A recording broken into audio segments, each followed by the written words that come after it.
Bismillahirrahmanirrahim. Assalamu alaikum साथियों. I am Mrs. Anila Imran and you are watching UV Educational Center.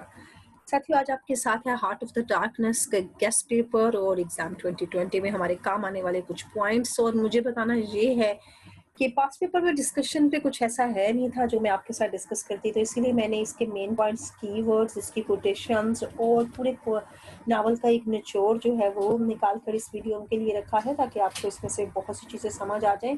याद रखेंगे कि आपको करेक्टर्स के नाम आने चाहिए, आपको नावल की समरी के बारे में इल्म होना चाहिए कि स्टोरी किसने कही, किसके बारे में कही, किस मौके पर क्या वर्ड आता है, कौन सी कोटेशन आपको बताई जा रही है, वो कोटेशन किस मौके पर बयान की गई, ये कुछ याद रखने वाली चीज़ें होती हैं। हम जानते हैं कि इसमें मार्लो है, कर्स है, नेटिव है, कॉन्गो का एक एरिया है जिसके बारे में सारी बात की गई है।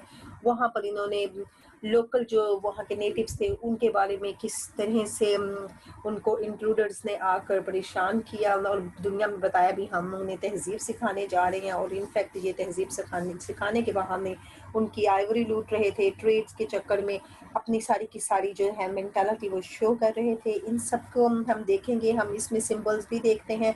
डार्क इसका सबसे बड़ा सिंबल है और ये बताता है कि हम कितने, ये लोग चेहरों के कितने सफ़ेद और दिल के कितने काले हैं।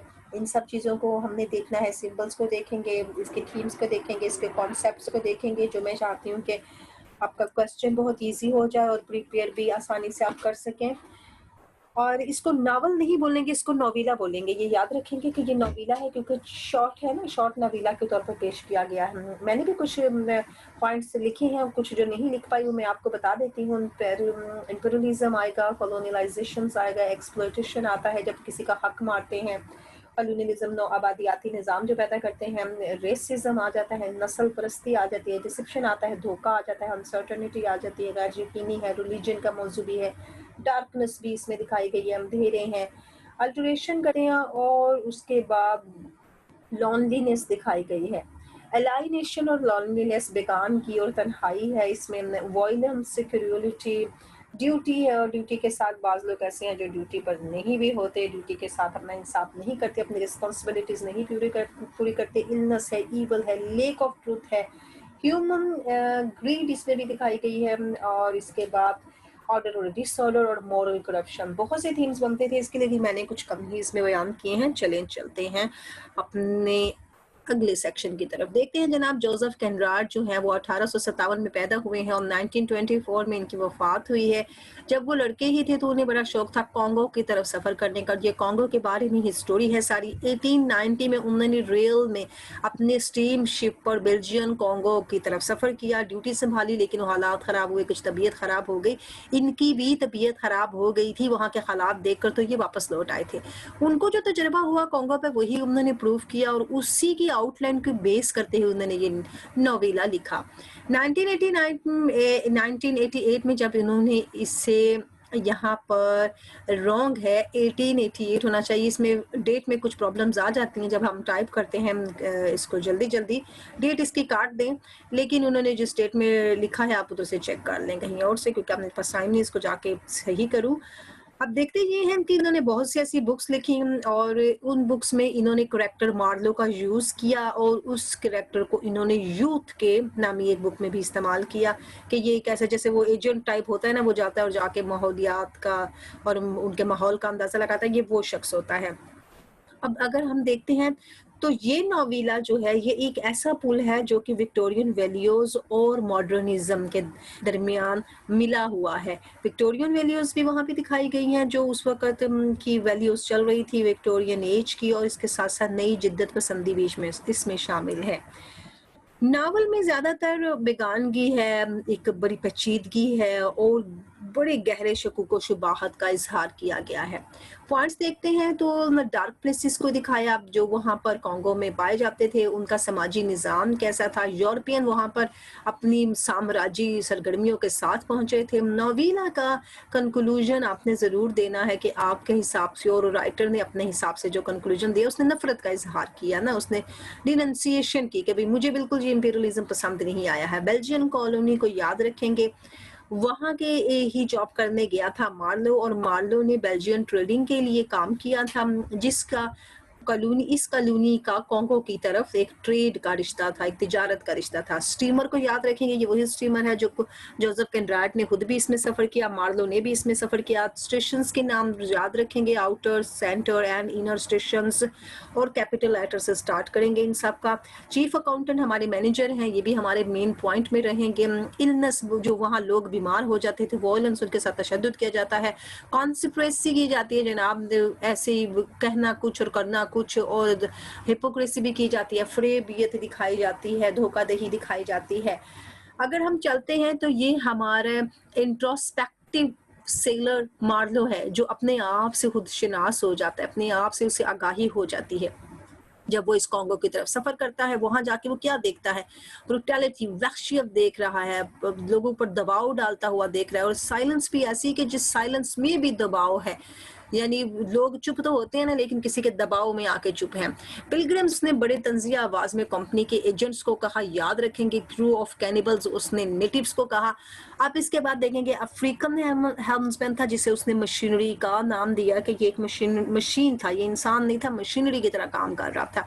आइवरी की सर्च में ये लोग यहाँ गए थे। इलिक्वेंट कॉन्फ्लिक्ट उसने जो दिखाया, बड़ा ही वाज़िया तसाद उसने हमें दिखाया है कि तहजीब और तहजीब में वहाँ पर जो गुलामाना उन लोगों को बनाया जा रहा था, उनको गुलाम बनाया जा रहा था, उसके बारे में। निटिंग वुमेन जो थी ना, ये बुन रही थी कुछ, जिन्हें मार्लो ने जाते वक्त देखा, उसे लगा जैसे ये कफन बुन रही हैं। वाइट एजेंट्स वो हैं जो हमारे ये उसके कंपनी के जो अफराद हैं, वो वाइट एजेंट के तौर पर काम कर रही हैं। कैनिबल क्रू भी वही है और क्रू ऑफ कैनिबल्स भी वही है, नेटिव को कहते हैं। स्टॉक्ड नेटिव, भूखे नंगे, ना उनके पास कुछ खाने को, ना उनके पास कुछ पहनने को। मैजेस्टिक लुकिंग नेटिव वुमेन, लेकिन वुमेन की लुक उसने क्या बताई? बड़ी शानदार, बड़ी खूबसूरत लग रही थी, क्योंकि वो सजी बनी थी ना। थीम कौन से बताते हैं? वही रेसिज्म, जिसमें नस्ल परस्ती का रुझान है, नौ आबादियाती निज़ाम है, दूसरे का हक मारना, धोखा देना, फिर नस्ल परस्ती को फरोग देना, इम्पेरियलिज्म, साम्राज्य निज़ाम कायम करना, सप्रेशन, दबाव देना, एक्सटर्मिनेशन, ख़त्म कर देना, जड़ से ही किसी की सकाफत को, किसी की तहजीब को ख़त्म कर देना, अंधेरे पे मबनी होना। और आगे चलते हैं तो ये जो नावल का सेंट्रल थीम है ना, वो यही बताता है कि जनाब फरेब हर तरफ पाया जा रहा है, और उस फरेब में बेफजूल किस्म की चीज़ों को इन्वॉल्व किया जा रहा है। यानी अगर ये लोग गए थे वहां तहजीब सिखाने, तो उस मौजू पर कायम रहते, उसको इन्होंने फजूलियत पे डाल दिया। मशीनरी जब वो बना रहे हैं, मशीनरी को जंग लगा हुआ है, अब्सर्डिटी है। अब उसके बाद वो एक चट्टान को बिला वजह ही ब्लास्ट कर रहे हैं, उन्हें नहीं पता नेटिव वहां पे सोए हैं, बैठे हैं, अब्सर्डिटी है, किसी बीमार की कोई कदर नहीं, सब अब्सर्डिटी के मौजू में जाता है। नौ आबादियाती, इनकी तिजारत का निज़ाम है कि भाई हम यहाँ पर तिजारत कर रहे हैं, इनको कुछ देंगे, इनसे कुछ लेंगे। उनके लिए तो हाथी दांत किसी काम के नहीं थे, इनके लिए ये इंटरप्राइजेस था जी, हम उससे कुछ मुख्तलिफ चीज़ें बनाएंगे, पैसा कमाएंगे। मैडनेस भी सबसे बड़ा थीम है, जो इसमें हवस दिखाते हैं, दीवानगी है, जुनून है किसी चीज़ को हासिल करने का।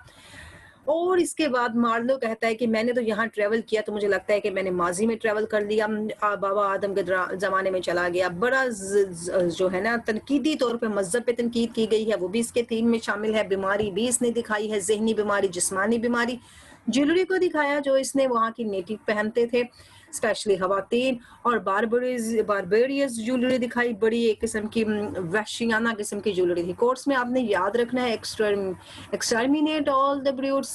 कोर्स कहता है जब अपनी किताब में लिखता है, मरते वक्त उसके मुंह पे अल्फाज होते हैं द हॉरर, लेकिन मार्लो उसके इंटेंडेंट को बताता है कि भाई उसने तुम्हारा नाम लिया, ये रिसेप्शन है, धोखा है। The heart is itself a symbol of human spirit, ये याद रखेंगे कि इंसानी रूह का एक निशान है। और जो डार्कनेस है वो किसने सेटल की है? ये सारी नौ आबादियाती निज़ाम ने वहाँ आकर अंधेरे फैला दिए हैं। और वो डार्कनेस का जो एक रिवायती मतलब लिया जाता है, बुराई की तरफ लिया जाता है, हौलनाकी की तरफ लिया जाता है। कॉनरेड ने अपने नेगेटिव व्यू दिए हैं कॉलोनियलिज्म की तरफ कि भाई मुझे ये नौआबादियाती निज़ाम पसंद नहीं आया, लोगों की आज़ादी ख़त्म हो गई। मार्लो ने क्या कहा है? मार्लो ने जो इनको बताया कि mostly blacked and naked moved about like ants, ये कोटेशन जो मिस्टर चेनाई एचबी को चुभ गई थी, और उन्होंने कहा कि हमें चूंटियाँ कहा, हमें नंग धरंग कहा, हमें काले सियाह कहा, लो जी इसके जवाब में लो थिंग्स फॉल अपार्ट, ये इसके जवाब में है। ये सेंटेंस जो है बड़ा इंपॉर्टेंट है। इसके बाद रिवर को उन्होंने बताया था, ये जो थेम्स रिवर था जी, ये हमारा गेटवे ऑफ सिविलाइजेशन है, तहजीब सिखाने का एक दरवाजा है, लेकिन इसने सिखाया क्या? लूट मार अंदर से की। डार्क थिंग्स बताई हैं, ब्लैक शेप्स बताई हैं, ये आप सब इन्वर्टेड कॉमास में लिखेंगे। क्रीचर्स भी इन्होंने उन्हें कहा, ब्लैक शेप्स भी कहा, डार्क थिंग्स उनकी चीजें बताई है, फ्रीकम एनवायरनमेंट बताया है, और ऑल यूरोपियन जो थे contributed to the making of goods. सिर्फ और सिर्फ चीजें बनाने का उनका काम था और उनको कोई लालच नहीं था। और राइटर बताते हुए जोसेफ कंराड कहते हैं, वो लिव एज वुड अलोन, ये मार्लो के थ्रू उन्होंने कहलवाया कि जैसे हम जिंदगी गुजारते हैं हम वैसा ख्वाब देखते हैं, और हम जैसा ख्वाब देखते हैं हम वैसे जिंदगी गुजारने की कोशिश करते हैं। अनस्पीकेबल राइट्स, ये जो राइट्स है ना, ये स्पेलिंग फिर रॉन्ग है, RITES राइट्स यहाँ पर आएगा। इट्स मीन के अनस्पीकेबल राइट्स, RITES राइट्स, रस्म रिवाज, ऐसे रस्म रिवाज जो बताए नहीं जा सकते हैं। यानी वहां पर जो वो झिंगा लाला करते थे, वो रस्म रिवाज कहा भी मैं नहीं बता सकता। जोसेफ कंराड ने ये भी पॉइंट था जो चुनाया अशबी को चुप गया था कि हमारे रस्म रिवाज ऐसे नहीं जो आपने बताए हैं। व्हाइट मैन के साथ ऐसे ये गलत है। व्हाइट मैन ने कमर्शियल मेंटालिटी दिखाई, हमने भी अपने कारोबारी जहन दिखाया कि हम यहाँ पर आएंगे और यहाँ से ये फवायद ले लेंगे, ऐसे नहीं लगाएंगे मैन के साथ। फेथलेस पिलग्रिम्स, ये वही हैं जो कंपनी के एजेंट थे। ये कोटेशंस है जो आपने इन्वर्टेड कॉमास में लिखनी है। आगे जनाब इसके ये ब्रिक मेन जो था, ब्रिक मेकर जो था, यहाँ वो जो बनाता था ईंटें वगैरह, उसको मार्लो ने कहा पेपर में से मेफिस्टोफेलिस। इस कोटेशन को याद रखेंगे कि वो एक ऐसा चंडाल और होशियार और जिसे कहते हैं ना, जैसे मेफिस्टोफेलिस डॉक्टर फॉस्टर्स की जिंदगी तबाह करते हैं, ऐसे ब्रिकमेंस भी दूसरों की जिंदगी में जाता है और एक डाइवल की तरह से कब्जा वो कर लिया उनकी जिंदगी पे। कंराड ने डिनंसिएशन किया इंपीरियलिस्ट के कानून को, उसने कहा ये मुझे नहीं पसंद। डेमी गोड कहेंगे कोड्स को, ये उसके करैक्टर में जाएगा। हम बताएंगे कि ये उसकी मैडनेस थी कि वो देवता बना बैठा था। Ivory my ivory my station my intended my career, ये किसने कहा? मिस्टर कोड्स ने ये सब कहा, ये याद रखेंगे। वाइटेड स्पेलकर, ये जो थे ये हिप्पोक्रेट थे, ये देखने में कुछ थे और करने में कुछ थे। ये घोड़े एक कब्रिस्तान एक मुकबरे की तरह लग रहे थे, ऊपर से कुछ और अंदर से कुछ। हिप्पोक्रेट इसीलिए लिखा था कि आपको इसको समझने में आसानी हो जाए। मार्लो सोचता है, वो कहता है कि मैं सोचता हूँ, we penetrated deeper and deeper into the heart of the darkness। ये वो कोटेशन है कि हम उसके आगे heart of the darkness में आगे आगे चलते गए। Thanks a lot for listening. Like subscribe and share और चैनल, और कमेंट करके बताएं आपको हमारे पॉइंट्स कैसे लगे। Thanks a lot. Allah Hafiz.